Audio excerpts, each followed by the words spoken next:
Vamos lá, apresentar um caso, como o Teng falou, do desenvolvimento de um dedo por anel. Um paciente aqui do IoT de 43 anos, do sexo masculino. Ele teve uma amputação do dedo anelar da mão esquerda e ele estava mexendo no motor do carro e o anel prendeu em alguma coisa do motor que estava em funcionamento e ele nem sabe dizer o que prendeu exatamente. Antecedentes pessoais, ele é hipertenso e tabagista, fumava 40 cigarros dia desde os 13 anos de idade. Dominância era mão contralateral, é destro, e ele chegou ao IoT 2 horas depois que teve o trauma.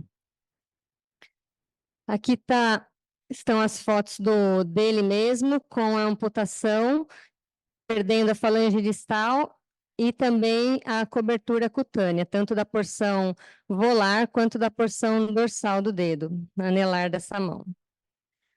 No raio-x mostra que foi uma desarticulação, sem fraturas, e à direita está o raio-x do dedo desenluvado com a falange distal nele.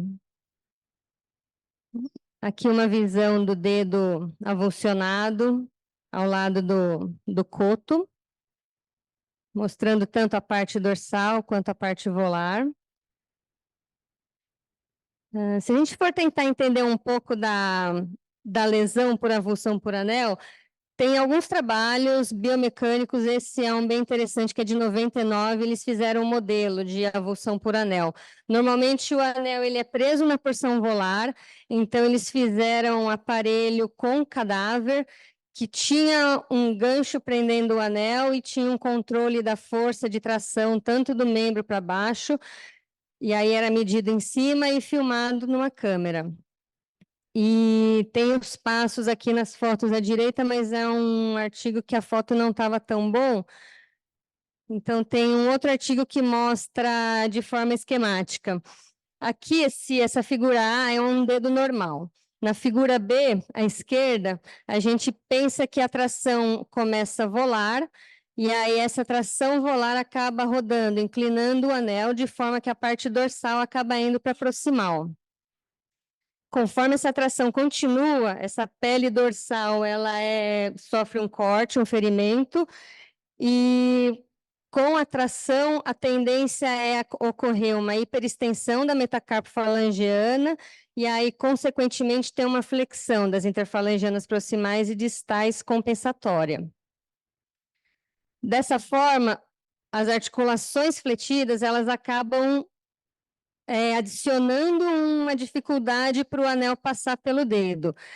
E aí fica o anel e essa sobra de pele, mais a dificuldade da flexão do dedo. Essa dificuldade acaba aumentando a tração, a força de tração, e muitas vezes acaba tendo lesão articular, com lesão cápsula ligamentar e também tendínea, que pode ocorrer em diversos níveis, tanto da parte extensora quanto da parte flexora. Ali em cima na figura E a gente vê que não tem ainda uma amputação completa, mas está esquematizado lesões de partes moles, tendíneas e cápsula ligamentar, mas ali principalmente tendínea. Quando essa força de tração continua, aí ocorre a amputação completa, que são as 3 figuras de baixo à direita, que pode ser com uma desarticulação das interfalangianas proximal e distal, que são a FG, ou uma completa, com uma pequena fratura distal da falange distal. No caso em questão, que foi operado, a gente vê aqui, está identificado os 2 feixes, o lado radial, que esse mais para baixo, mais proximal é a artéria radial e em direção ao terceiro dedo nervo. Do outro lado está o nervo mais periférico, ali na pinça está o coto da artéria ulnar. Essas lesões elas têm que ser muito bem avaliadas para ter uma boa indicação de reconstrução e reimplante. A gente pensa que é um mecanismo combinado de lesão, que tem um mecanismo de avulsão pela tração longitudinal e tem também um componente de esmagamento, que é a pressão do anel sobre a pele e, consequentemente, o desenvolvimento. Essa tração longitudinal avulsiva, ela acaba causando uma lesão também do trajeto do feixe, das estruturas vasculares, causando uma lesão vascular no comprimento do dedo. Isso tem que sempre ser pensado, porque quando for revascularizar o dedo, é importante desbridar adequadamente, e aí, normalmente, muito frequentemente, tem que fazer o enxerto, interpor enxerto de veia, para fazer a reconstrução e completar o gap. Além disso, o nervo tem uma lesão também longitudinal pelo componente avulsivo. O componente de esmagamento, muitas vezes, ele acaba prejudicando a perfusão e vascularização depois de reimplantado, o que pode causar uma necrose parcial da cobertura da pele e, eventualmente, ter uma falha do reimplante ou, eventualmente, precisar de alguma outra cobertura. Além disso, pode ter as desarticulações da interfalangiana. O ideal é, se tiver uma lesão da interfalangiana proximal, tende-se a indicar menos, porque é uma lesão com prognóstico pior, porque tende a ficar um dedo duro na interfalangiana proximal, que é um movimento importante para a mão. Nesse caso, teve uma desarticulação da distal. Se for pensar em reconstruir e manter a mobilidade dessa articulação, corre-se maior risco de ter perda do reimplante, porque para fazer a reconstrução vai precisar de incisões adicionais no dedo, reconstrução, acaba tendo uma dissecção e lesão maior da parte vascular, o que pode comprometer a perfusão final do dedo. Aqui à esquerda a gente vê que ele tem a parte tendínea, essa mais superficial é o flexor profundo, que ele estava lesado, avulsionado, e ali profundamente a gente vê a parte radial do superficial, mas o superficial estava íntegro. A parte extensora da interfalangiana proximal também estava íntegra. Aqui é um vídeo de um outro caso meu operado, só para mostrar o dedo avulsionado, nesse caso manteve a falange distal, mas como os tendões inseridos e íntegros mantêm o funcionamento de movimentação do dedo. Então, a gente pensa que um reimplante indicado bem quando dá certo, a tendência é ter bom resultado funcional depois. No intraoperatório, o que foi observado, então? A lesão do flexor profundo, que foi avulsionado, que está ali mais ou menos um pouquinho distal entre a falangiana proximal.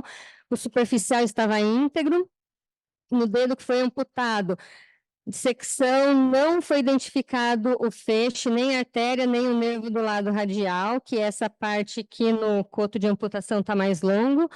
Do lado ulnar, o nervo foi identificado 2 milímetros proximal interfalangiana distal e a artéria ulnar mais proximal, na interfalangiana proximal. No caso dele, como eu estava comentando, foi optado fazer uma artrodese, então foi retirada a cartilagem, exposto osso subcondral e fixado com fio de Kirchner. Raio-X acaba aparecendo uma diastase ali, mas esse encaixe para manter um contato ósseo, ele fica bem difícil, porque fica bastante partes moles e, eventualmente, fica algo interposto ali, apesar de se tentar posicionar da maneira melhor possível. Durante a cirurgia, além da artrodese da interfalangiana distal, foi realizada a anastomose da artéria, e pela diferença de comprimento do local da lesão, do lado radial e ulnar, eu optei por fazer uma anastomose cruzada. Então, eu peguei a parte proximal da artéria radial, interpus o enxerto de veia, que eu retiro da face volar do punho, e anastomosei na artéria digital ulnar. Da mesma forma que a gente não tinha o nervo do lado radial, também eu peguei esse mais longo e fiz a neurografia do lado ulnar. Então, esperado ter pelo menos uma sensibilidade parcial. A gente sabe que é uma lesão grave, não dá para esperar uma recuperação completa, primeiro porque um dos nervos não foi feito, segundo pela lesão no comprimento do nervo, mas foi conseguida fazer uma neurografia. E, além disso, também foram feitas 2 veias dorsais para o retorno venoso, usando também enxerto de veia. Esse é o aspecto do intraoperatório, assim que foi acabada a cirurgia, uma boa perfusão do dedo.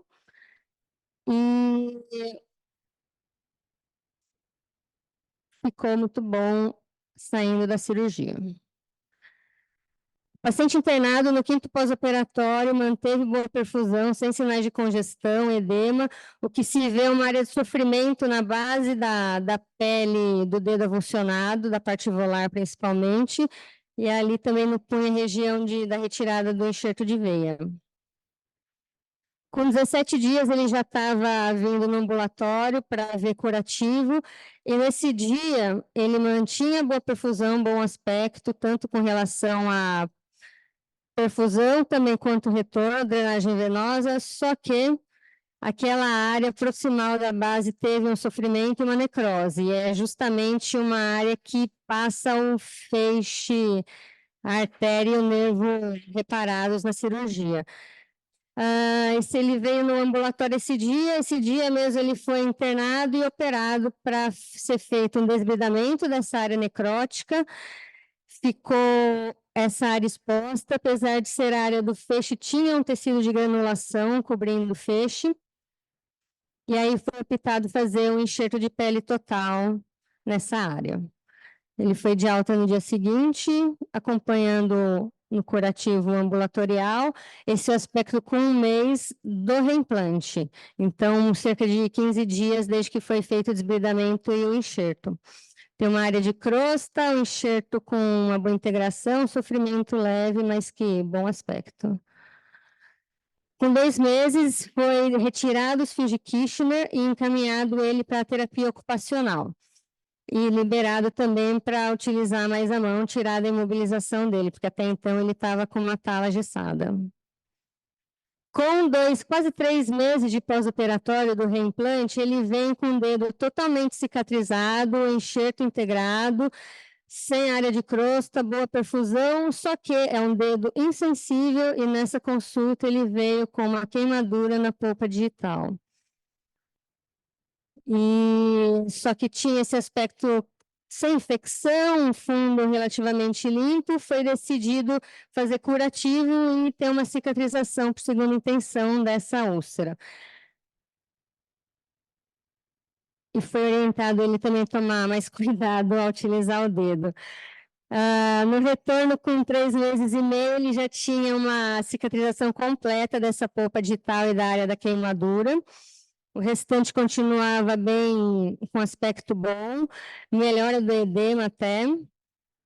E com 3 meses e meio, a parte funcional dessa forma, que ele tinha iniciado a reabilitação há cerca de 1 mês, que ele ficou imobilizado praticamente até então, até tirar os fios de Kirchner com 2 meses.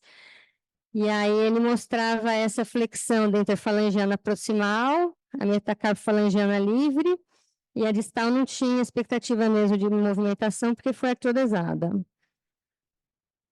Esse paciente foi feito contato, agora ele está com 10 meses desde a cirurgia, e ele enviou as fotos, aqui com a mão fechada, tendo uma flexão boa, não é completa ainda, mas consegue segurar objetos dessa forma.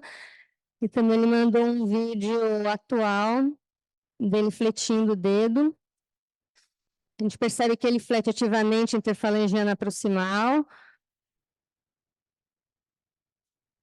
Ativamente. Ele recuperou, melhorou a sensibilidade, ele tem uma sensibilidade protetora, então se ele encosta em alguma superfície quente, ele não sente que é quente, mas sente um desconforto, e isso é o suficiente para ele não lesar ou ter novas queimaduras ou ferimentos sem perceber no dedo, que é um risco desses dedos com lesão avulsiva. Então esse é o resultado final agora com 10 meses. Se a gente for pensar, essa lesão de avulsão por anel é uma lesão que não é tão frequente, mas é uma lesão grave, que muitas vezes a gente não tem sucesso no reimplante. Quando não tem sucesso no reimplante, acaba amputando o dedo todo, eventualmente fazendo uma amputação transmetacárpica. Então, muitas vezes se orienta a não usar anel em atividade de risco, mas não são só atividades de risco que as pessoas acabam tendo o dedo avulsionado. Ali à direita tem uma tabela falando de causas dos casos descritos em um dos trabalhos, de como que ocorreu a avulsão do dedo, e são atividades corriqueiras do dia a dia, até fechando uma porta, pegando algo numa prateleira. E aí tem 3 estudos falando de táticas de como se prevenir essas lesões avulsivas usando um anel. Quem não quer deixar de usar um anel, uma aliança. Então, esse trabalho de 2008, o que ele propôs? Fazer uma fenda nos anéis. À esquerda tem um trabalho em cadáver. À esquerda tem os anéis normais fechados e à direita os anéis fendidos na parte volar. Foi aplicada a força, como naquele outro trabalho que ele também cita, do cadáver de 99, como modelo para desenvolvimento de dedo. Aqui está um resultado de uma das peças com o anel completo, sem essa modificação, e à direita com o anel fendido, que acaba causando uma lesão menos grave e preservação do dedo. Acaba tendo uma lesão de partes moles mais leve na porção volar. E aqui o aspecto dos anéis após a tração.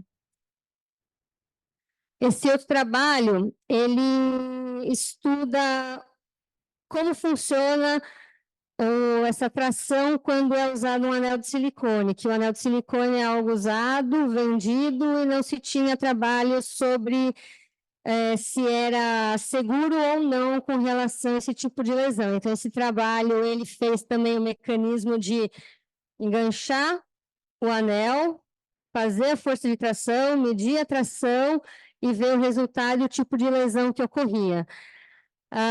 O anel de silicone ele é mais frágil, ele rompe antes de avulsionar o dedo. Essa é uma lesão classe 1, que ela tem uma lesão de partes moles, mas não tem comprometimento vascular de perfusão. E a média da força necessária para romper o anel estava dentro do valor da força que se limitava a esse tipo de lesão mais leve. Então, o anel de silicone é algo que dá lesões menos graves quando tem esse tipo de trauma. Esse último trabalho é de 2000, tinha umas questões de usar o anel fendido, porque perde parte do significado do anel contínuo, ou de silicone, que não parece muito um anel. Então, esse trabalho cita 2 formas de fragilizar o anel, de forma que, para ele soltar do dedo, ele acaba rompendo antes de lesar o dedo. Então, aqui à esquerda, ele fende o anel, ele acaba fazendo um túnel dentro de um segmento do anel dos 2 lados, de forma que só fica uma casca, uma parte periférica, depois é fechado e soldado novamente. Então, acaba sendo um ponto de fragilidade. Esse daqui acaba sendo uma modificação artesanal, não tem muito controle e foi variado o resultado que teve. Teve lesões completas avulsivas e outras não, até pelo fato de não ter o controle de quanto que tira, quanto que fragiliza, por ser manual. Do lado direito, já é outra tática, que ele tira o círculo do anel, deixando só a periferia, e aí depois esse furo, esse defeito, ele é colocado outra peça do metal, como se fosse um press-fit, sem solda, e depois ele é polido para manter uma estética melhor. Então, essa é uma área de fragilidade, isso dá para fazer de modo mecânico, controlado, e tem um pouco melhor de resultado do que essa técnica à esquerda. Então, quem pensa em continuar usando anéis, alianças, pode pensar em essas opções para continuar sem arriscar tanto os seus dedos. Obrigada.